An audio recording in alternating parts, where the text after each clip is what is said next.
كانت هذه الفتاة تستحي من أن وجدها هذا الفتى وهي على تلك الحالة، فشعرت بالغضب منه وظنته يحاول اختلاس النظر، وأطلقت رياح شديدة واستدعت هذه النار تهاجمه بها. الفتى وقع في ورطة، لكن الفتاة كلير شعرت بالإحراج وبسبب ذلك رمت الحبل الناري وقطعت شجرة عملاقة خلفها وستسقط عليها، فقام كاميتو بالإسراع نحوها وأنقذها من الموت، ورغم ذلك ظنته قصدت إحراجها وهاجمتها بتلك النار. بعدها استيقظ كاميتو ووجد نفسه مأسورا عند كلير، وعرف من زيها الرسمي الذي ترتديه أنها إحدى الأميرات لأكاديمية أريشي الأرواح، وهم الوحيدون القادرون على التفاعل مع الأرواح. كلير اقتنعت بأن كاميتو لم يكن ينوي إحراجها، واعتذرت له على سوء ظنها به، وسألته ما الذي يفعله رجل مثله هنا، فيجيبها كاميتو بأنه تم استدعائه من قبل غريورث، وهي المديرة التي تطمح الأميرات مثل كلير أن يصبحن فارسات أرواح لخدمتها. كلير تخبره بأنها متواجدة في هذه الغابة لتطهر نفسها من أجل عقد الروح، وتريد الحصول على السيف المقدس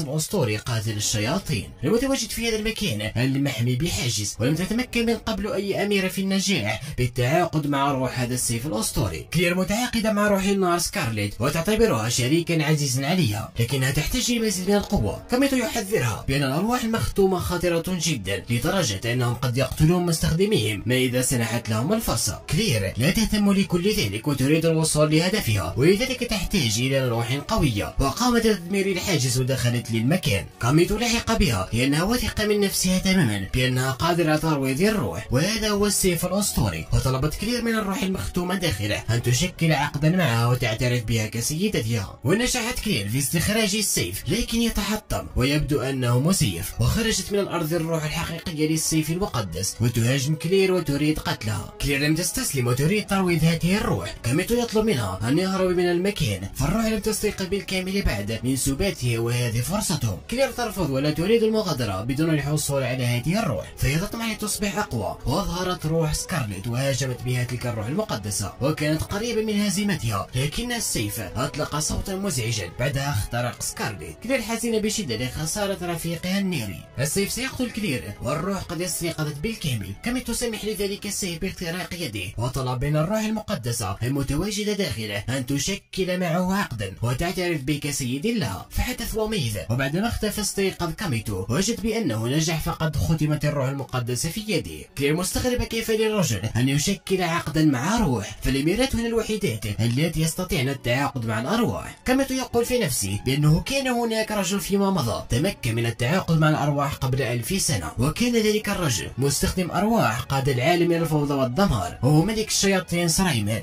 كلير غاضبة من كاميتو لأنه سرق منها الروح التي كانت تنوي التعاقد معها إذا تريد أن يشكل عقد روح معها، وقيدت حركته وأخذته لأكاديمية أريشي للأرواح، لكن فجأة تجده قد هرب من حبالها بكل سهولة. بعدها دخل الأكاديمية. جميع المتواجدين هناك منصدمين من رؤيته، فالأميرات فقط من يمكنهن الدخول هنا، حتى أن الأميرة إيليس هاجمته، لكن المديرة طلبت منها أن تتوقف عن ذلك فيما استدعت كاميتو. وقد التقيا في السابق قبل 3 سنوات، ويسألها إن كان ما قد كتبته هنا حقيقة. المديرة تؤكد له بأن ذلك حقيقة، فروحه المتعاقد معها حية. كاميتو يسألها عن ريستيا، لكن المديرة ترفض إخباره بالمزيد من المعلومات، وتخبره بأنه سيكون طالب في هذه الأكاديمية بدءا من اليوم، حتى أنها أعدت له زيا رسميا خاصا به. وذهب مع إيليس التي أمرتها المديرة أن تأخذ كاميتو في جولة حول المكان. كاميتو هو الرجل الوحيد في بحر من النساء، وأخذته إيليس للمكان الذي سيسكن فيه، وصدم، فهو سيعيش في إسطبل، لكن المصيبة الأكبر أنه سيعيش في هذا المنزل الصغير اللي بجانب الإسطبل، وسيشارك الحمام مع الخيول، فهم لا يملكون مرافق للرجال في هذه الأكاديمية. بعدها أخذته لتوريه الصف الذي سيدرس فيه، هو صف الغراب، وكل المتواجدين فيه هم أطفال مشاغبين ذوي قدرات عالية. تظهر كلير وهي حزينة على سكارليت، وتجد أمامها كاميتو، فامسكت به لكنه أحرجها بسبب لباسها، وأصبحت تبكي فاعتذر منها، وأخبرها بأنه طالب في هذه المدرسة من اليوم فصاعدا. كلير ما زالت تريد منه أن يشكل عقد الروح معها. بعدها أتت فريا وأخذته معها للصف. كل الأميرات يرونه كدخيل عليهم، وإحداهم تقول بأنها متأكدة بأنه ملك الشياطين عاد للحياة،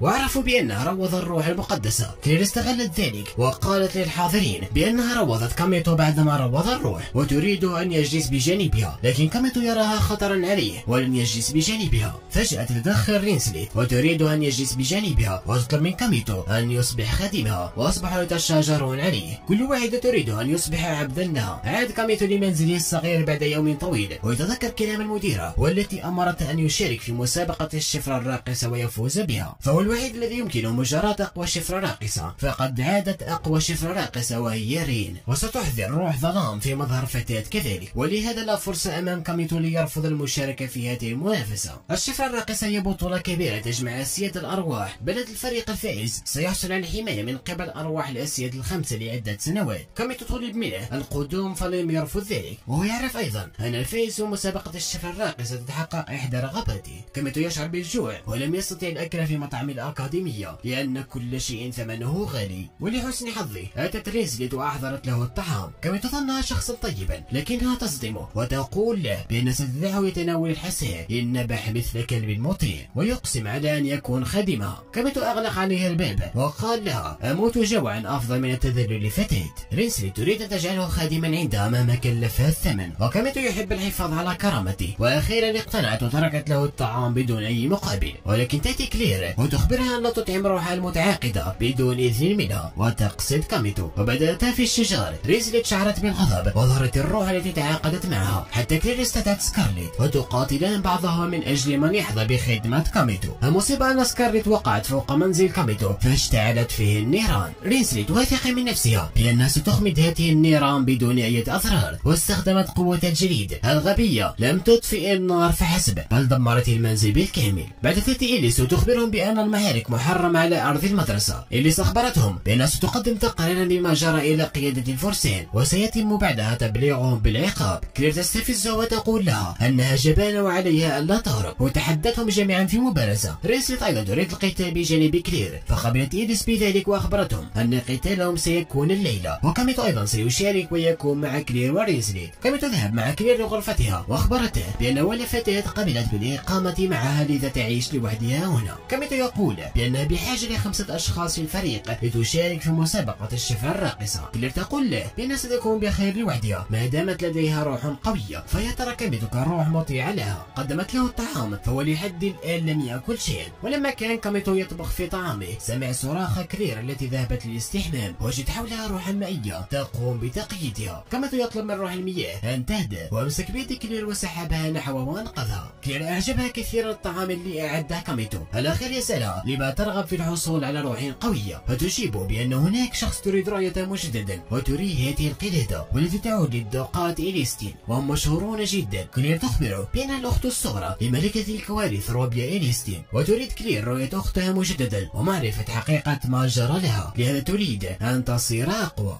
روبيا إليستين هي أميرة الكوارث التي تسببت في خضوع إمبراطورية أورديسيا لكارثة عظمى. ليتخلص كاميتو من لقب إليستين، وقضى 3 سنوات محاولا استعادة شخص عزيز عليه. لذا يرى الآن بأن هو وكلير متشابهان، وذهب لبوابة نجمية التي تربط هذا العالم بأستورال زيرو، وهو المكان الذي سيواجهون فيه إليس وفريقها. وحتى لو أصيبوا هنا فلا يتضرروا كثيرا، لهذا يستعمل هذا المكان غالبا في المبارزات. كلير تخبره بأنهم إن لم يفوزوا على إليس فلن تملك فرصة في مسابقة الشفرة الراقصة، فرين ستشارك في المسابقة. وقبل 3 سنوات شاهدت كلير معركة كاترين من المدرجات، ومنذ ذلك الحين أرادت أن تكون سيدة أرواح قوية مثلها. وستبدأ المبارزة الحاسمة بين فريق كلير وفريق إليس. الأخيرة أظهرت روحها المتعاقدة وتهاجم كاميتو بدون أي مقدمات. كلير تطلب منها أن يسحب سيفها السحري، فاستدعى كاميتو الروح لتتعاقد معها، لكن ينصدم بظهور هذا السيف الصغير الذي لا يصلح حتى لتقشير البطاطا. كاميتو يخبر كلير بالحقيقة، فقد قام بترويض الروح المقدسة بالصدفة. كاميتو وقع في ورطة الآن فهو ضعيف أمام قوة إليس. رينسلي تساعد كاميتو في الوقت المناسب، لكن إليس هزمتها بروحها القوية. كاميتو توجه نحو إليس لكنها كسرت سيفها الصغير بكل سهولة وأظهرت سلاحها السحري. كلير ورينسلي تريدان مساعدته لكنهما اعترضتا هجمتي بعضهما. إليس سوف تقضي على كاميتو لكنه يطلب منها التوقف، فهناك شيء غريب، فقد ظهرت روح شيطان فوقهم. إليس أخبرتهم بأن المبارزة بينهم توقفت وستقوم بحمايتهم من الخلف بينما يهربون، لكن كاميتو يريد أن يقوم بذلك لكنه لا يستطيع حتى مهمتها التحكم بالروح التي تتعاقد معها. كلير تتدخل وترغب في حماية الجميع، كما تحاول إيقافها فهي لن تكون قادرة على مجابهة الروح الشيطانية، لكنها تقول له بأنه ضعيف وقام بسرقة الروح المقدسة منها وسلاحه السحري ضعيف، لذا ليس لديه الحق ليوقفها. كلير تواجه الروح الشيطانية وترغب في جعله يتبعها، لكن مهما حاولت بقوتها النارية لم تستطع حتى خدش الروح الشيطانية. كلير وقعت في مصيبة، كما يريد إنقاذها فهو روحها المتعاقدة. الروح الشيطانية ستقضي على كلير، فيظهر سكارليت وحاول إنقاذها، لكن الروح الشيطانية التهمته. كلير رأت ذلك مباشرة وتذكرت كل اللحظات الجميلة التي قضتها مع سكارليت، فأصبحت تبكي بشدة، فقد كانت غبية جدا لأنها عرضت نفسها لهذا الخطر، وبسببها ضحى سكارليت بنفسه. كما يطلب من الروح المقدسة أن تعيره قوتها، لكنه يفشل مرة أخرى في استدعاء القوة الحقيقية للروح المقدسة، وعلى هذه الحالة ستلتهم كلير. كما يتحرك بسرعة وأصبح يشعر بأنها أقوى شفرة راقصة، وتمكن من استدعاء السيف المقدس وقطع الروح الشيطاني لنصفين. كلير حزينة جدا لخسارة سكارليت وتلوم كاميتو لأنها لم تدخل رغم امتلاكها لكل هذه القوة. بعدها أصبحت تلوم نفسها لأنها كانت ضعيفة وخسرت سكارليت. كاميتو يريد مواساتها، لكنه فقد وعيه لاستخدامه لكل تلك القوة الكبيرة. عادت من الأحداث للماضي، حين كان كاميتو في مكان غريب مع العديد من الأطفال، وقد سجنهم أحدهم يريد أن يعلمهم القدرة على قتل مشاعرهم والتعرف على قدراتهم. وبينما كان كاميتو في سنسنته قاموا باستدعائه لوحده وأخبروه بأنه المختار ليكون خليفة لملك الشياطين. بعد استيقظ كاميتو ويبدو أن كل ما شاهده كان مجرد حلم، وينصدم بوجود فتاة أسفل الغطاء اسمها آست، فسألها لما هي على سريره، فتخبره بأنها تابعته وهو سيدها. كاميتو لم يفهم لحد الآن من أين أتت هذه الفتاة، فسمع أحدهم قادم فطلب منها أن تختبئ، فخرجت رينسليت وتطلب منه أن ينهض من الفراش. كاميتو لا يستطيع فعل ذلك، فتلك الفتاة مختبئة في الفراش. المصيبة أن الفتاة تحركت فرأوا الغطاء قد تحرك. رينسليت أزلت الغطاء وفضح كاميتو المسكين. رينسليت غاضب منه، فبعدما عاملته معاملة جيدة وكانت قلقة عليه خدعها وأحضر معها فتاة لسريرها واستدعت قوتها وتريد قتله. المفاجأة أن آست جعلت الذئب خائف للغاية منها بحركة يدها فقط، وتطلب من روح الشيطان الجديد أن ينحني أمامها، فهي السيف المقدس الذي قتل ملك الشياطين. هنا عرف كاميتو بأن آست هي الروح التي تتعاقد معها، بينما كلير حزين للغاية على الذي حدث مع سكارليت وتخطط لفعل شيء ما. في اليوم الموالي خرج كاميتو مع آست، هو لا يستطيع إرجاعها. أصلا من لديها في البقاء معه، فقد مللت من الجلوس داخل ذلك السيف، وتخبره سبب عدم قدرته على الحصول على اتصال جيد معها، فهو بغير وعي يرفض إجراء عقد معها، وتخبره بأنها تحبه. آست رفضت إجراء أي عقد، بينما كانت مختومة داخل ذلك السيف، فقد رفضت 30 سيدا للأرواح حاولوا التعاقد معها. فيسألها كاميتو لما روح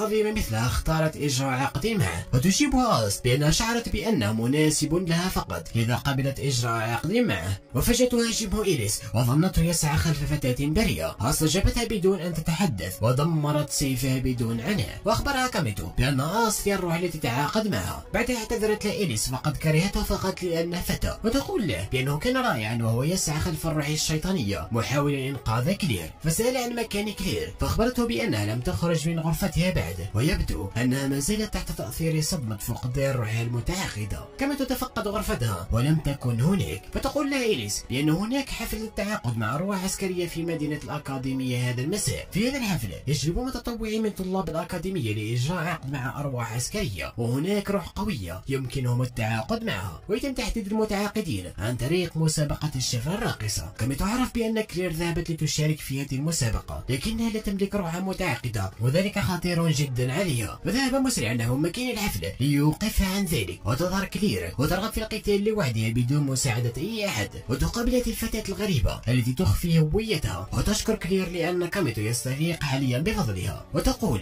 بأنه ما زال الكثير أمامه ليرجع لحقيقته. تلك الفتاة الغريبة تقول لكلير إن كانت تريد القوة فعليها أن تأخذ هذه، وهو شيء من شأن إخراج قوتها الحقيقية. جذب ذلك كلير التي ترغب من الأساس في الحصول على القوة لتستعيد ما فقدته، وضعت يدها فوق تلك الروح المجنونة وتعاقدت معها، لكن يبدو أن ما تسعى إليه هذه الفتاة لا يبشر بالخير. كلير تقاتل وهي تطمح لتقابل أختها وتسألها عن الحقيقة، ولهذا تسعى لتصبح أقوى وتحاول هزيمة الروح التي أمامها، لكنها ضعيفة جدا بدون روحها المتعاقدة، وعلى هذه الحالة ستخسر أمام منافستها ولتطلب منها أن تستسلم. كلير تريد أن تخسر، وتذكرت الروح التي أعطتها لها تلك الفتاة الغريبة. فجأة بدأ يحدث معها أمر غريب، فتلك الروح تقوم بأخذ طاقة كلير بالقوة، وجعلت كل الأرواح المتواجدة تهيج بقوة شيطانية.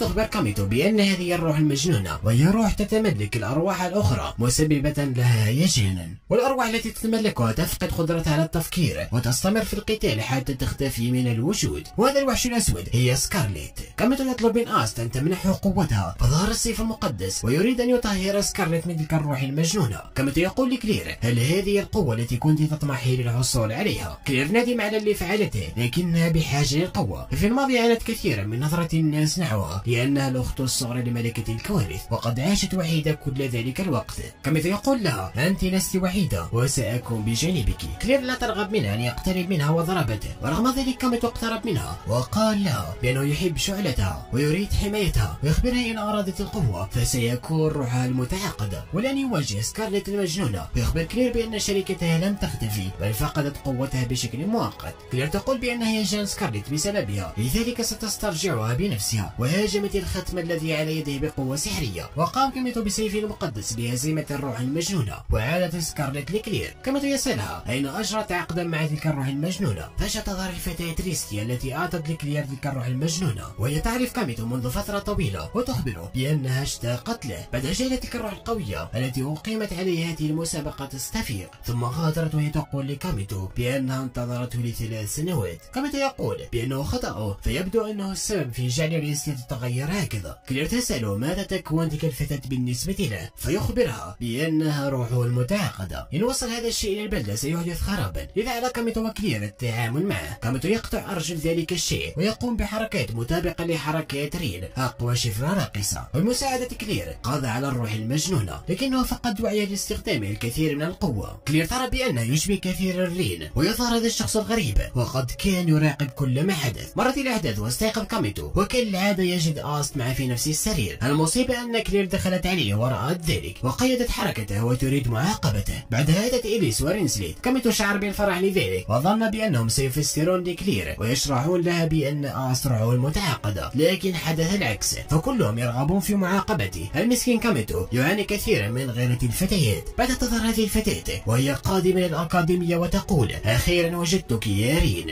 تعود بنا الأحداث للماضي، أين كانت هذه الفتاة تهرب من روح شيطانية تلحقها، لكنها حصرت. حتى قوة الروح التي تعاقدت معها لم تنفع واستسلمت للموت. فجاء يتدخل كاميتو ويقطع الروح الشيطانية وهزمها بكل سهولة. الفتاة تفاجأت من السلاح السحري الذي يحمله، فهو نفسه سلاح رين أقوى شفرة راقصة. الفتاة انصدمت كيف لرين أن تكون رجلا. كاميتو تورط فقد كشف سر ريستي واللي هي سيفها السحري. أخبرته في السابق أن يرتدي ملابس الفتيات حتى خارج الحلبة لكي لا يكشف أمره، لكن كاميتو لم يتوقع وجود أحد في هذه الغابة، ولكن غبي، ولما رأى هذه الفتاة الجميلة نسى نفسه وأراد إنقاذها. ويتوسل الآن من الفتاة أن تبقي الأمر سرا ولا تخبر أحدا بأن كاميتو هو نفسه رين، ويريد أن يخرج من الغابة، فالغابة في أسترال زيرو خطيرة. الفتاة أضاعت حذاءها، فقام كاميتو بحملها على ظهره، فسألته لما دخل مسابقة الشفا الراقصة وادعى بأنها فتاة، فيجيبها كاميتو أن لديه أمنية يريد تحقيقها. وبعدما خرج من الغابة وادعها، فمسابقة الشفا الراقصة لم تنتهي بعد. وتلك الفتاة هي نفسها التي أتت الآن للأكاديمية لتلتقي بكاميتو، والذي استيقظ بعد مرور أسبوع منذ قتاله من ذلك الشيء، وكل جروحه قد شفيت وسيخرج بما أنه يوم معركة الفرق. وكالعادة يجد آست في سريره، ودخلت عليه مكلير وهما يقومان بالاقتراب من بعضهما، فشعرت بالغضب منه وتريد توبيخه، فأحرجها كاميتو وأخبرها أن تستر نفسها. ظن كاميتو أن هذه خطة جيدة ليهرب من غضبها، لكنها تهاجمه بسكارليت وتريد حرقه. والآن ستبدأ معركة الفرق، ونتائج هذه المعركة تنعكس على ترتيب أسياد الأرواح في المدرسة. والفرق الثلاث الأولى فقط ستكون قادرة على المشاركة في مسابقة الشفا الراقصة التي ستقام بعد شهرين من الآن. كاميتو وكلير لم يكتمل فريقهم، فهم الوحيدين مع بعض، بينما على كل فريق أن يكون فيه 5 أشخاص، وبهذا كاميتو وكلير سيواجهان 5 أشخاص. وفريا تخبر كاميتو بأنه بحاجة ل5 أشخاص بالفريق الفريق، وإلا لن يستطيع التدرب من أجل الشفرة الراقصة. كلير واثقة بأنهما سيجمعان فريقا قبل الموعد المحدد. بعد تظهر كلير وهي حزينة لأن ترتيبهم انخفض مجددا، فقد هزموا أمام الفريق الخصم واللي كان مكون من 5 أشخاص. 4 منهم هزموا أمام كلير وكاميتو، لكنهم خدعوهم وكسبوا الوقت لهذه الفتاة لتستدعي روحها المميزة، فرفاقها وفروا لها الوقت من أجل ذلك، وهكذا هزمتهم تلك الفتاة وخسروا أمام فريقها. فريق تخبرهم بأن عليهم أن يسرعوا ويحصلوا على أعضاء لفريقهم. بعد تأتي إليهم رينسليت وترغب في أن تجلس معهم. كارول تخبرهم بأن هناك طالبة انتقلت لصفهم، وهي ابنة لعائلة نبيلة ومرموقة، وهذه الطالبة الجديدة هي استخدمت روحا مقدسة خلال معركتها في هذا الصباح. كاميتو يريد أن يقابل هذه الفتاة بعد أن سمع أنها تستعمل روحا مقدسة، لكن الفتيات اللي معه ظنوا بأنه يريد مقابلتها لأنها فتاة جميلة. المسكين يعاني كثيرا من التفكير السطحي للفتيات.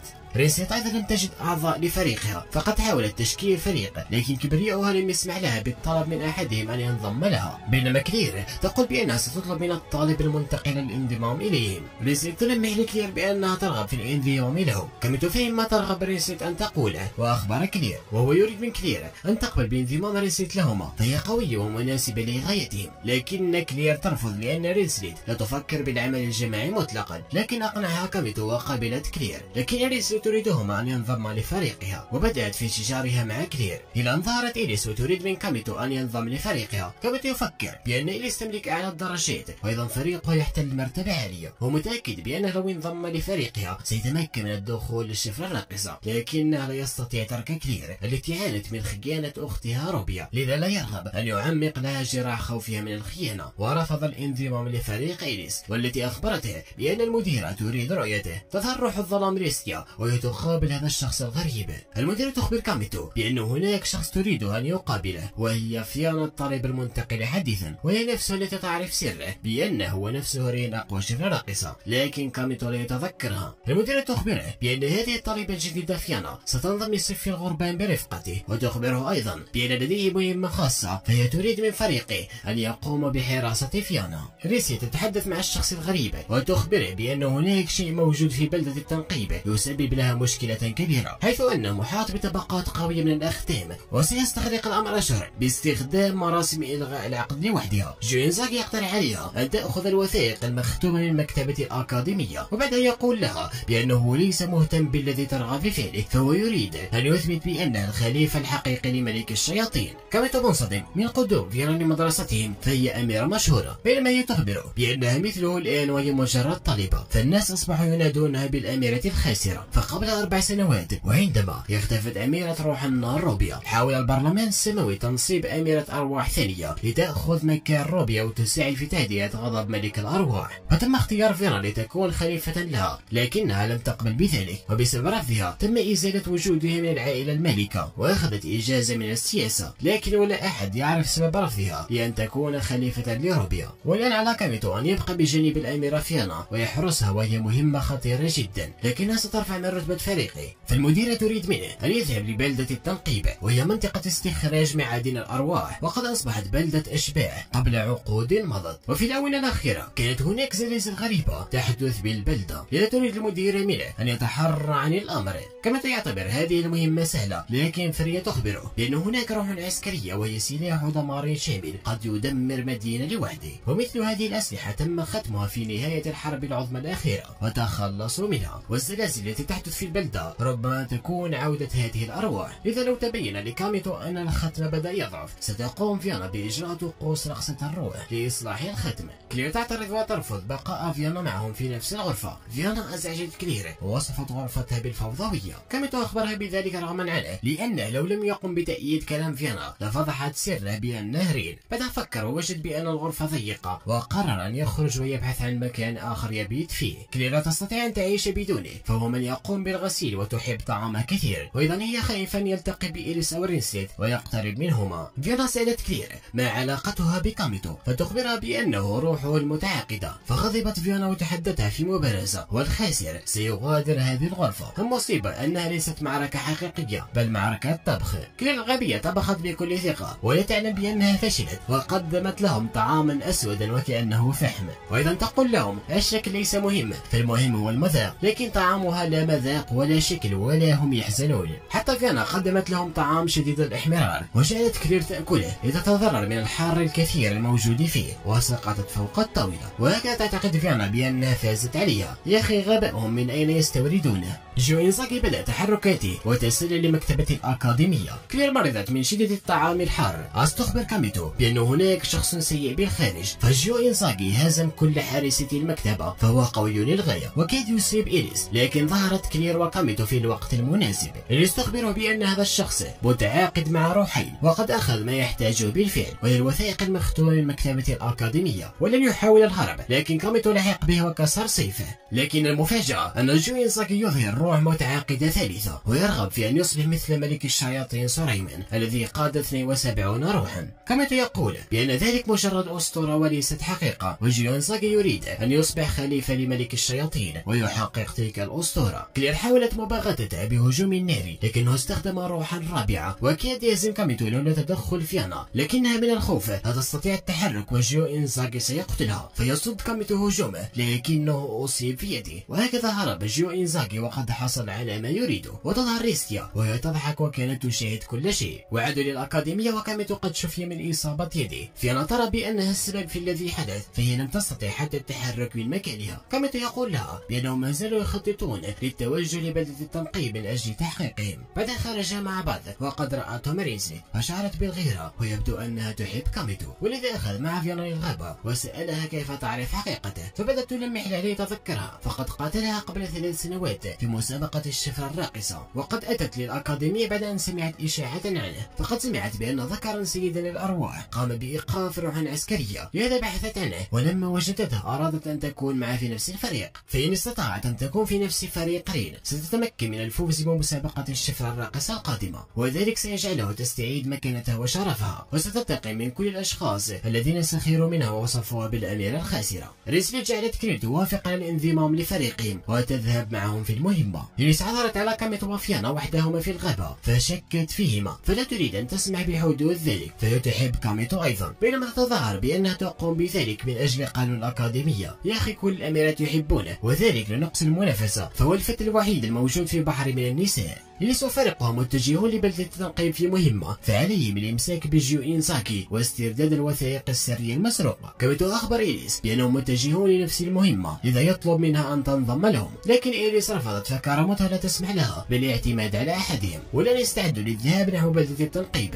فأنا استغلت عدم قدرتها على ركوب الخيل وركبت خلف كاميتو أمام أنظار كلير ورينسلي اللتين تشعران بغيرة كبيرة. الله يعين كاميتو في هذه الرحلة اللي راح تكون مليئة بالغباء والمشاكل اللي ليس لها أي فائدة. وبعد مدة نجحوا في الوصول لبلدة التنقيب، وأصبحت تبدو مثل بلدة الأشباح، فقد تم هجرها منذ عقود. فيانا تتظاهر بأنها خايفة لتلتصق بكاميتو أكثر، ولما دخلوا المكان وجدوا أن أحدهم قام بمراسم هنا مؤخرا، وعلى الأرجح هي مراسم إلغاء. فيانا اكتشفت الخدعة، فهذا الضريح الغرض منه التمويه عن الضريح الحقيقي، وتتصور بأن الضريح الحقيقي مخفي داخل هذه الجبال. فجأة حدث زلزال في المكان، فالمعركة قد بدأت. فإليس تواجه إنزاغي وقد هزم رفيقتها وأصبح يستخف بها، فلما قامت بالهجوم عليه لم يتعب نفسه ورد لها هجومها فقط. وصل كاميتو وفريقه. كاميتو يريد الهجوم على إنزاغي، لكن أطلق عليهم غازا ساما. هو لا يتسمم رغم تواجده وسط الغاز، لأنه يستخدم رياحا تحميه في نفس الوقت. إليس لم تستسلم وهاجمته وأزالت كل ذلك الغاز السام. إنزاغي سئم منها ويرغب في قتلها، لكن كاميتو لم يسمح بحدوث ذلك، والآن بدأ القتال الفعلي بينهما. إنزاغي يريد هزيمة كاميتو ويثبت بأنه الخليفة الحقيقي لملك الشياطين، وتظهر ريستيا وهي من طلبت منها أن يثبت لها ذلك.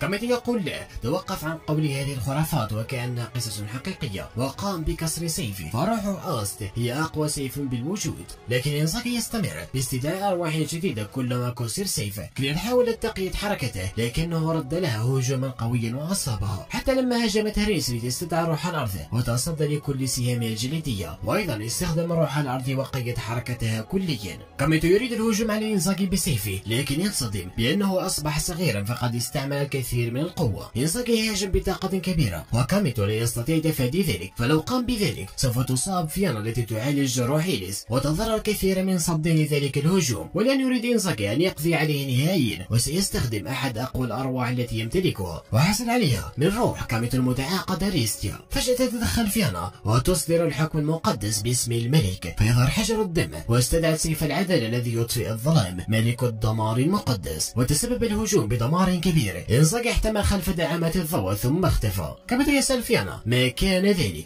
فتخبره بأن ذلك دم ملك الروح وهو كنز توارثته عائلتها، فهو حجر مميز يملك القدرة على ختم روح من مستوى عالي بشكل مؤقت ويعتبر ثروة وطنية. فيانا تقول بأن حجر الدم ذاك كانت تخطط لاستعماله كبطاقتها الرابحة في الشفرة الراقصة. كاميتو يسألها لما تحمل حجر أرواح معها، فتخبرهم بقصتها. فقبل 4 سنوات وبعد حادث معين فقدت روحها المتعاقدة وفقدت حقها في أن تكون أميرة أرواح، وتم محو اسمها من العائلة الحاكمة، وذلك جعلها تستعمل حجارة أرواح خلال امتحان القبول في الأكاديمية، وأخفت ذلك الحجر داخل أكمامها ليبدو الأمر وكأنها تسيطر على روح، وهدفه هو الفوز بالشفرة الراقصة وتحقق أمنيتها. فهي تريد استعادة قوة روحها المتعاقدة. فيانا وبعد أن أخبرتهم بسرها تعتقد بأنهم لا يرغبون بها في فريقهم لأنها لا تملك روحها المتعاقدة. كاميتو لا يهتم بذلك، فقد وضعت حياتها على المحك لحمايتهم، حتى كلير تقول لها أنت رفيقتنا. وبدأ يحدث زلزال جديد. فيانا تقول بأنه طالما لم يجد إنزاغي الضريح الصحيح فليستطيع إبطال الخدمة. والوثائق التي سرقت من المدرسة لابد أن المكان الصحيح للضريح مذكور فيها، لكن إليس تخبرهم بأن جميع الوثائق العسكرية تحتوي على شفرة. شلت رجل إليس من السم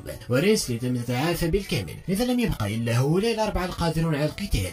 تخبر كاميتو بأنها تعلم مكان الضريح الحقيقي، فقبل أن يتم ختمها في السيف أتت إلى هنا مرات عديدة. ويظهر إنزاغي ليلتقي بريستيا، وهي تشعر بأن كاميتو ورفاقه يتجهون نحو الضريح الصحيح، فيقول لها إنزاغي أن تأخذه إلى هناك، وسيجعل كاميتو يندم على إهانته لملك الشياطين. ريستيا تقول له بأنها لو كانت مكانه فلن تفعل ذلك، فكاميتو هو ملك الشياطين الحقيقي ولن يستطيع هزيمته مهما فعل. إنزاغي غضب من الحقيقة التي سمعها. بعدها غادرت ريستيا. كاميتو وفريقه وصلوا لمكان الضريح الحقيقي، وقامت بفتح الباب ودخلوا لهذا المكان. كاميتو يخبرهم بأن كل ما عليهم فعله هو إجراء رقصة الأرواح العازلة، لكن الفتيات الغبيات يريدن الاستحمام في هذا المكان، بينما كاميتو ينتظرهم في الخارج. تخبرهم بأنه الخليفة لملك الشياطين. في ذلك الوقت وصل إنزاغي ويريد قتال كاميتو، واللي هو رين أقوى شفرة راقصة. وبدأ القتال. كاميتو يكسر سيف إنزاغي وأسقطه أرضا. كاميتو يصدم خصمه فقد كشف سر، فإنزاغي قد خدع في البداية وكان يظهر بأنه يستخدم العديد من الأرواح المتعاقدة، لكن في الحقيقة كل تلك الأرواح مختومة.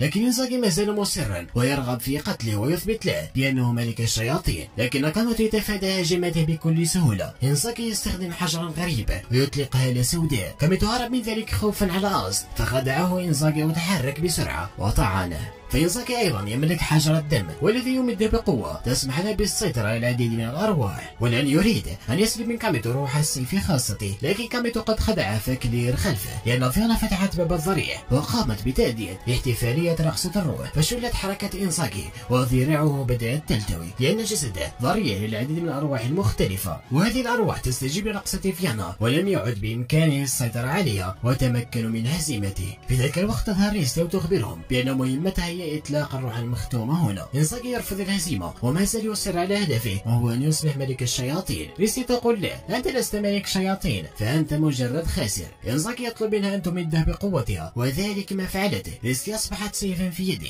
إنزاغي هاجم فيانا وسيقتلها، لكن كاميتو ضحى بنفسه وعرض جسده لذلك الهجوم القوي. فيانا تقول بأنها عليها أن تقوم بحمايته لأنها تحبه، وقامت باستدعاء روح الفارس المقدسة وأمرته أن يحمي كاميتو، وباتحاد ثلاثتهم تمكنوا من إصابة إنزاغي. بدأ يستيقظ كاميتو ويجد فيانا معه في نفس السرير، وقد سلموا إنزاغي للجيش وتمكنوا من ختم الروح المتواجدة في الضريح. ومثل ما توقعنا تدخل عليهم كلير وأصبحت تشتعل غضبا وستقوم بحرقهما مع بعض. حكاية الغيرة لن تنتهي حتى يقتل كاميتو المسكين. في اليوم الموالي يستيقظ كاميتو، لكن هذه المرة لم يجد أحدا نائما معه في نفس السرير، فيسمع صوت ضجيج قادم من المطبخ. فإن كلير وفيانا تقومان بالطبخ وتتشاجران من يكون أفضل في ذلك. فيانا تريد أن تطبخ شيئا في مكون غريب تجعل كاميتو يحبها، وكلير الطباخة الأسطورية كعادتها طبخها عبارة عن رماد. ولما أتى كاميتو وسألهم ماذا يفعلون في هذا الصباح الباكر، فتخبرانه بأنه اقترب مهرجان فالينيتيا والذي يعطون فيه شوكولاتة لحبيبهم. كاميتو مستغرب وصدمهم بالحقيقة، فلا يوجد أي فتيان في المدرسة غيره. كلير شعرت بالإحراج لأنه كشف أمرهما بأنهما يعتبرانه كحبيب، وأعطته هذا السواد وقد عددته من أجله وتريد أن يأكلها. المسكين كاميتو ماذا سيفعل؟ إن أكلها سوف يسمع 3 أسئلة. كاميتو كيف راح يخرج من هذه المصيبة؟ والمصيبة الأكبر أن إيليس ظنته سبب الضجيج وهاجمته. كاميتو راح يفقد أعصابه من الفتيات. وتظهر المدير وفريا وكانت تتحدثان عن كاميتو وبأن فريقه جيد رغم عدم اكتمال جميع أعضائه. بعدها تخبرها فريا بأنها حصلت على معلومات تفيد بأن تجار القتلة تسأل لمدينة الأكاديمية، ومع اقتراب مسابقة الشفرة الراقصة تعتقد بأنهم يحاولون بيع أختام الملعونة للطلبة. وأيضا تقول لها بأن إيفا ستعود وستشارك في المسابقة وهي قوية للغاية. إيفا هي أخت إيليس والتي هزمت في السابق أمام رين أقوى شفرة راقصة. والآن فريق كاميتو سيواجهون فريقا 3 منهم يظهرون أمامهم، بينما الاثنتين اللي تبقوا يختفوا في الغابة ويخططون الغدر بهم. كلير واثقة بأنها ستهزم هؤلاء ال3 لوحدها، فتطلب من كاميتو أن يبحث عن الاثنتين المتبقيتين. فبدأت المواجهة. كاميتو عثر على واحدة واللي تقوم بمهاجمته برياح قاطعة. كاميتو يتصدى لها ويحاول الاقتراب منها، لكن فجأة يصاب من الخلف، فهناك مرآة عكست هجمات الفتاة. الفتاة المتبقية ظهرت وهي صاحبة هذه المرآة السحرية التي تعكس الهجمات وتجعلها أقوى. كاميتو حوصر من الهجمات اللي أمامه والتي تنعكس من المرآة، فقفز نحو الأعلى وجعل سيفه صغيرا وأصاب هذه الفتاة، وأيضا هزم الفتاة الثانية التي حاولت الهرب منه. وحتى كانت هزمت خصومها. فيانا تتفاجأ من ظهور هذا الماء من العدم، فلم يكن موجودا من قبل.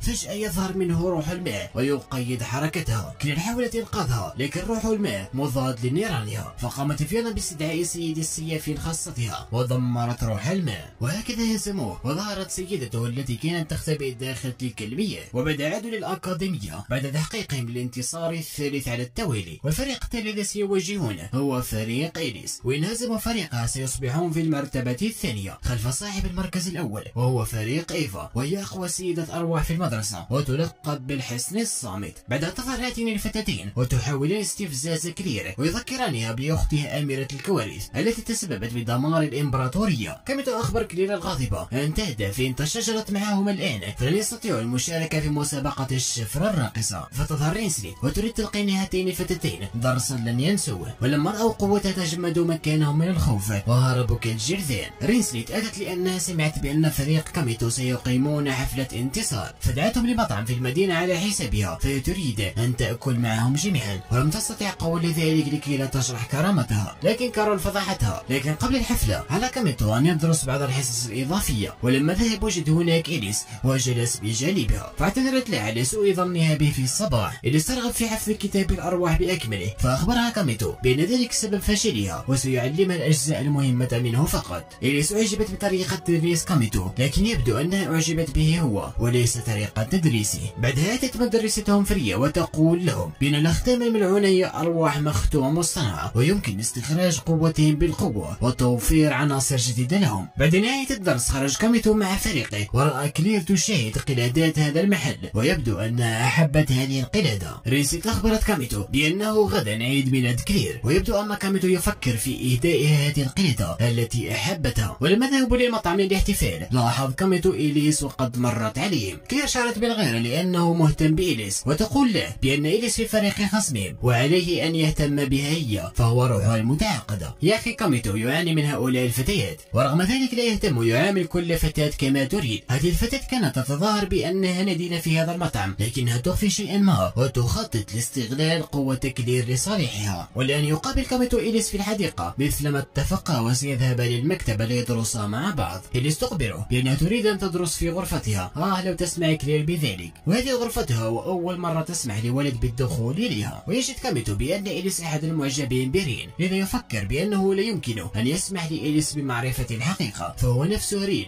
اللي الجميع يطمح ليصبح مثلها. المهم أن إيليس اعتنت بكاميتو وردت لها معروفة لما قدم لها المساعدة في السابق، وتقول وتقول له بأن هذه آخر مرة تدعوه فيها لغرفتها، فرفيقتها في المسكن ستعود من مهمتها وهي متأكدة بأنها لن تبقي حيا إن رأته هناك، وهي إيفا أختها التي تكبرها بسنتين. اللي تطلب من كاميتو أن ينضم لفريق الفرسان سيلفايد، فقد خسروا العديد من الأفراد وفقد الناس الثقة فيهم ولا يرغبون بالانضمام لهم، فالعديد منهم أصيب ولم يكن فريق الفرسان قادرا حتى على إمساك المذنب. وإليس أصبحت خايفة وليست متأكدة إن كانت تقوم بواجبها بشكل صحيح كفارسة، فوافق كاميتو على الانضمام للفرسان وطلب منها أن تعوض له بشيء ما. بعد عاد كلير وأخبرها بكل ما حدث وبأنه كان في غرفة إليس. كلير شعرت بالغيرة وأصبحت تبكي، وأيضا صدمها وأخبرها بأنه وافق على الانضمام لفريقها، فأصبحت تبكي بشدة وقالت بأنها أصبحت لا تهتم به بعد الآن، وصرخت عليه وطلبت منه أن يخرج فقد أصبحت تكرهه بشدة. فغادر كاميتو وقضى ليلته في الغابة بعد ذهاب الانضمام لفريق إليس. ولما أرادوا الترحيب به تدخل عليهم إيفا ولتترى أعضاء الفريق مجرد بيادق وتراهم مجرد فاشلين فلم يستطيعوا إيقاف معتد واحد، وإضافة لهذا تم هزمهم بالكامل. إليس غاضبة من كلام أختها وتطلب منها ألا تهين فريقها.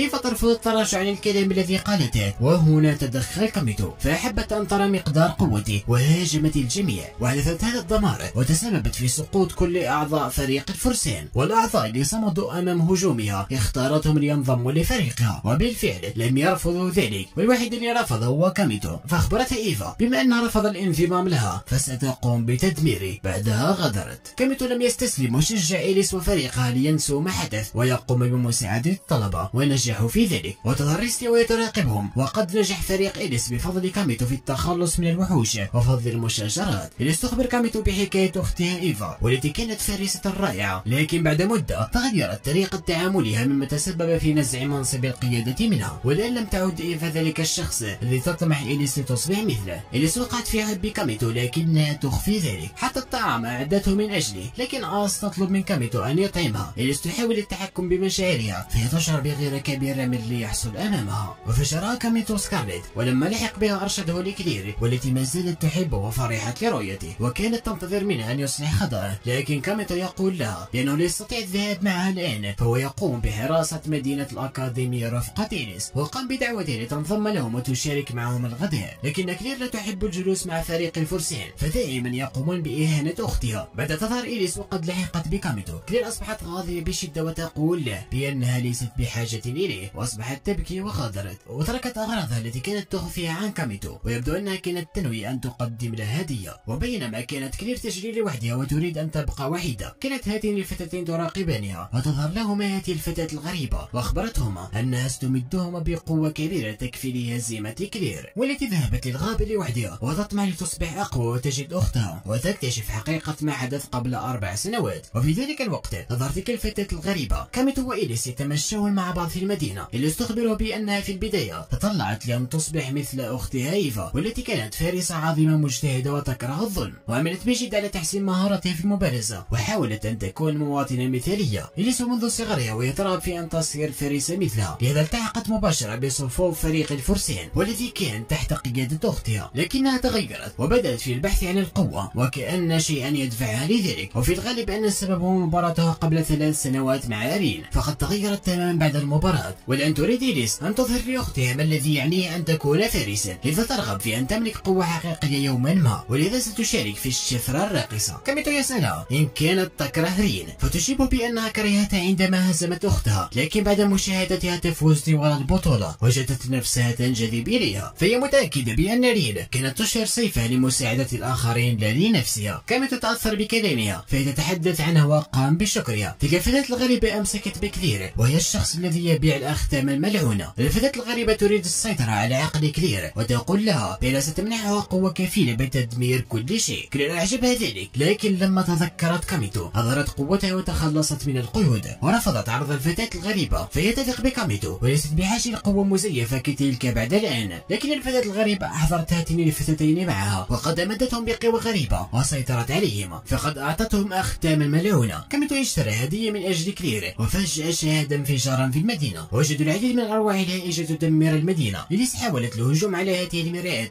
لكنها صدت هجومها القوي بكل سهولة وستقتل طفلة صغيرة. كاميتو أنقذ الطفلة الصغيرة وبسبب ذلك أصيب بجرح عميق، ورغم إصابته يرغب في الإطاحة بالروح الهائجة. وقامت إليس دفعه برياحها وتمكن من إصابة الروح الهائجة، لكن ذلك لم ينفع ولن ينجو الآن من هذا الهجوم. وفجأة ظهر كلير وانقذته وقد هربت من الروح التي تلحق بها. فسيدة الأرواح وضعوا أيديهم على أختام الملعونة، ولما انطلقوا لهزيمة الأرواح الهائجة حدث انفجار دمر كل شيء، وكان ذلك من فعل الحصن الصامت الخاص بإيفا والتي لم تكن تهتم الأشخاص اللي كانوا في المكان، وكل همها أن تستخدم كامل قوتها لتتخلص من الأرواح الهائجة وتوبخ أختها إليس لأنها لم تستطع التعامل مع هذا المشكل وتصفها بالضعيفة. كما توقفها وأمرها أن تتراجع عن الكلام الجارح الذي قالته لإليس. إيفا ترفض ذلك وتريد المغادرة. كما تحاول معاقبتها لكن لم يستطع حتى الاقتراب منها، وبعدها استيقظ وهو يتألم من الجرح اللي في جسمه. وتأتي كلير وقد كانت خائفة عليه. كاميتو أعطاها هدية عيد ميلادها وهي تلك القلادة التي أحبتها وترغب في الحصول عليها. كلير اعتذرت منه فقد كانت غاضبة وطردته فقد أساءت الظن به، فكاميتو انضم لفريق الفرسان ليتمكن من شراء هذه القلادة لها. كلير تريد إخباره بشعورها نحوه لكن تدخل عليه من فيانا وتفسد عليه باللحظة الرومانسية وتخبرهم بأنه تم إعلان اسم خصمهم لمعركة الغد وهم أصحاب المرتبة الأولى فريق إيفا. كاميتو يريد هزيمة إيفا لكن كلير ترفض مشاركته فهو مصاب. وتأتي رينسليت فهي تظن بأنهم بحاجة لمساعدتها. رينسليت لم تستطع إخبارهم بأنها ترغب في الانضمام لفريقهم، لكن كارول فضحتها وجعلتها محرجة للغاية. كاميتو يطلب منها أن تنضم لهم فهم بحاجة لقوتها فوافقت على ذلك. إليس مكتئبة وتتذكر كلام أختها الجارية لما قالت لها بأنها ضعيفة وليس لديها الحق أن تلقب نفسها بالفارسة. كلير كسرت القفلة ودخلت عليها وأخبرتها بأن كاميتو يرغب في المشاركة غدا رغم إصابته، وأخبرتها بأن خصمهم هو فريق إيفا. إليس تقول لها بأنهم مجانين كانوا يعتقدون بأنهم قادرون على هزيمة أختها. كلير واثقة من ذلك وتقول لها بأنها ستفوز بالشفرة الراقصة وبعدها ستحقق أمنيتها. وحفزت إليس لتستعيد إرادتها وطلبت منها أن تنضم لفريقها. إليس رفضت ترك زميلتها لكن ظهروا أمامها وأخبروها بأنهم يريدون رؤيتها في مسابقة الشفرة الراقصة وقالوا لها أن تقاتل من أجلهم، وهكذا وافقت إليس بالانضمام لفريق كلير. وتظهر إيفا وهي تريد أن تقاتل ريم مجددا في مسابقة الشفرة الراقصة. في ذلك الوقت ظهرت لها الفتاة الغريبة، فإيفا لديها أختام ملعونة في قلبها ولن تستطيع السيطرة عليهم، وإن بقي الوضع على هذه الحالة فستموت في غضون سنوات. إيفا لا تهتم لذلك وكل همها أن تبقى حية حتى وصول موعد مسابقة الشفرة الراقصة والتي ستقام بعد أسبوعين. الفتاة الغريبة لا تريد السماح بذلك فهي ترى إيفا كعينة عزيزة عليها، كما توافق على عدم مشاركته غدا لأن إليس انضمت لهم، وهكذا اطمأن نوعا ما على قدرة فريقهم في هزيمة أقوى فريق بالمسابقة. وليس تراقب كل ما يحدث. مرت الأحداث والآن ستبدأ المواجهة بين فريق كلير وفريق إيفا. إليس تقول لأختها بأنها ستثبت لها المعنى الحقيقي للفروسية وستهزمها، وانتقلوا عبر البوابة النجمية نحو أسترال زيرو مكان المواجهة. وبدون أي مقدمات تظهر لهم إيفا لوحدها فهي واثقة من نفسها بأنها ستهزمهم، وبدأت في الإطلاق عليهم. رينسلي تفاجئها وتصدت لكل طلقاتها، وأيضا قامت بتجميدها بمادة الكريستال. وهذه كانت فرصة إليس وكلير لتقوما بالقضاء عليها، لكن تصديمهم إيفا فلم يحدث لها أي شيء وتستخدم القوة التي كانت تخفيها، لأنها تصدت لها وقامت كلير وإليس بالهجوم عليها من جديد. إيفا تستخف بهم وتصفهم بالضعفاء واستمرت بالهجوم فطاقتها غير محدودة. كما يشاهد المعركة ومندهش من التطور الكبير في القوة الذي وصلت له إيفا خلال 3 سنوات.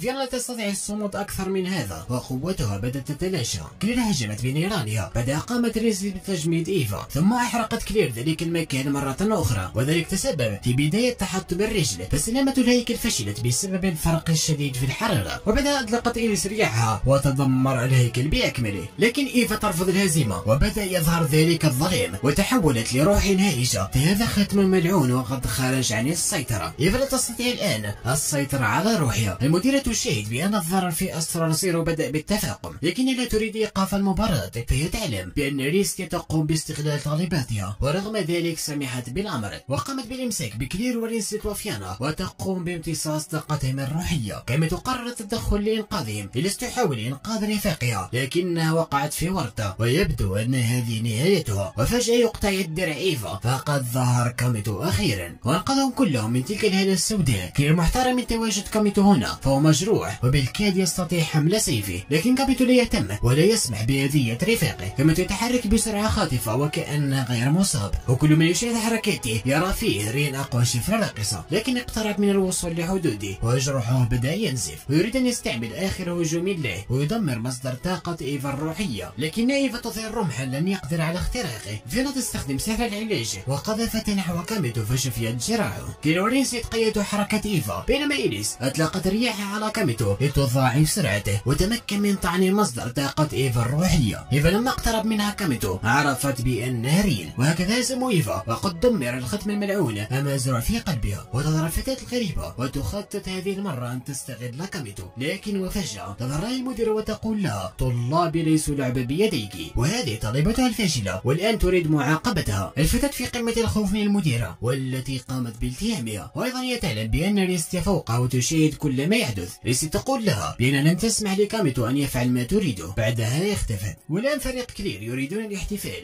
فقد تم اختيارهم كأحد الفرق الثلاث المشاركة في مسابقة الشفاء الراقصة. وكالعادة كل فتاة تحاول الاقتراب من كاميتو، وكلير تشعر بغيرة كبيرة وسوف تحرق الجميع، لكن إليس تفاجئهم وارتدت فستانا جميلا. ولما أخبرها كاميتو بأنها جميلة كل الفتيات ضربوه بالكعك، والصدمة الأكبر هي كعكة آست. والآن ذهبوا إلى البوابة النجمية ليمثلوا هذه البلاد في مسابقة الشفاء الراقصة. كلير سعيدة جدا لأن القدر جعلها تلتقي بكاميتو. وهكذا انتهى هذا الأنمي. أتمنى أنكم استمتعتم معي في هذا الملخص، وأريد شكر كل شخص دعمني وشاهد المقطع لنهايته، وانتظروا قصة جديدة راح تكون أكثر متعة بإذن الله.